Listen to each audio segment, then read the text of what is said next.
कसे आहेत सगळे? बरे आहेत ना? तुमच्या इच्छा, आकांक्षा, मनोकामना गणपती बाप्पा पूर्ण करू देत आणि तुमचा हा दिवस खूप छान जाऊ दे. तर आज आपण बीन्सची भाजी बघणार आहोत.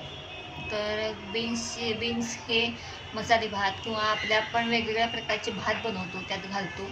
पण आज माझ्या पद्धतीनं मी घरी करते तशी मी बीन्सची भाजी मी तुम्हाला दाखवणार आहे. तर चला तर मग त्याची साहित्य काय आहे आणि त्याची कृती काय आहे, कशी करतात ते आपण बघूया. बीन्सच्या भाजीसाठी साहित्य काय काय बघूया. तर मी इथं एक बाउलभर मी बीन्स चिरून घेतलेले आहेत. बीन्स तुम्ही बघू शकताय, हे बीन्स मी चिरून घेतलेले आहेत. नंतर लाल तिखट, गोडा मसाला, दाण्याचं कूट, थोडीशी मोहरी आणि हळद. चिमूटभर आपण हिंगसुद्धा घालणार आहोत. तर मी बीन्सच्या भाजीसाठी इथं मी छोटा माझा कुकर घेतलेला आहे. तुम्ही कढईमध्ये सुद्धा वाफवून करू शकता, पण मी शक्यतो बीन्सची भाजी मी कुकरमध्ये करते.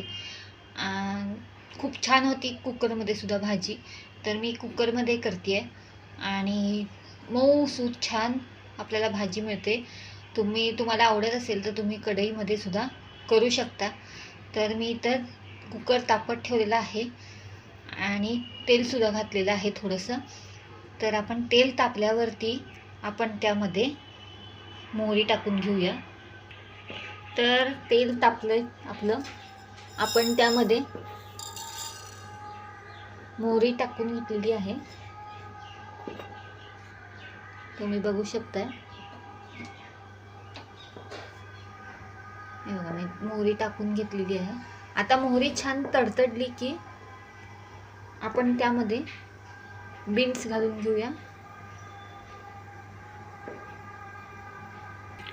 तर छान मोहरी तडतडायला लागली आपली, हे बघा तुम्ही बघू शकताय. आता आपण यामध्ये बीन्स घालून घेऊया. बीन्स घातलेले आहेत. तर यामध्ये मी हळद टाकलेली आहे, चिमूटभर हळद टाकलेली आहे, तुम्ही बघू शकता. मी हळद टाकलेली आहे. आता यामध्ये जो गोडा मसाला आहे तो टाकून घेऊया.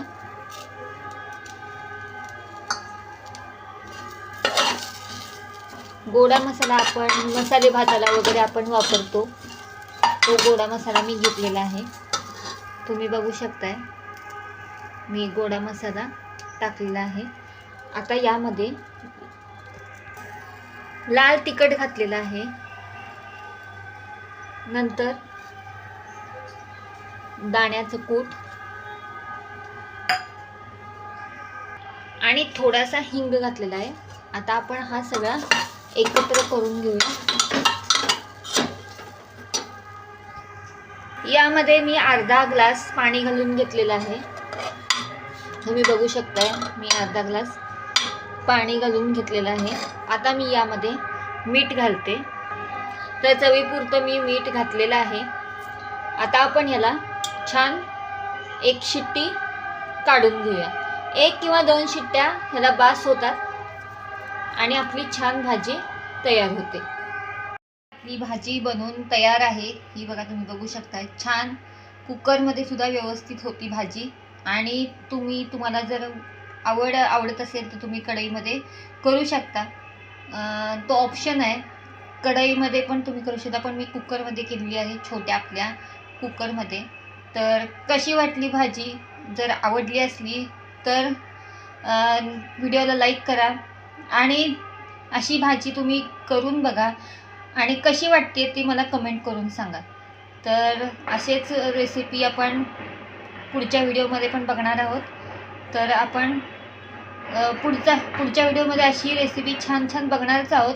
तर त्यासाठी तुम्ही सबस्क्राईब करा माझ्या चॅनलला. तुम्ही जर नवीन असाल चॅनलवर तर सबस्क्राईब करा. जर तुम्ही जेव्हा सबस्क्राईब कराल तेव्हा माझे रेसिपी तुमच्यापर्यंत पोचतील. तर आपण पुढच्या व्हिडिओमध्ये अशीच एक रेसिपी घेऊन भेटूया. तोपर्यंत धन्यवाद.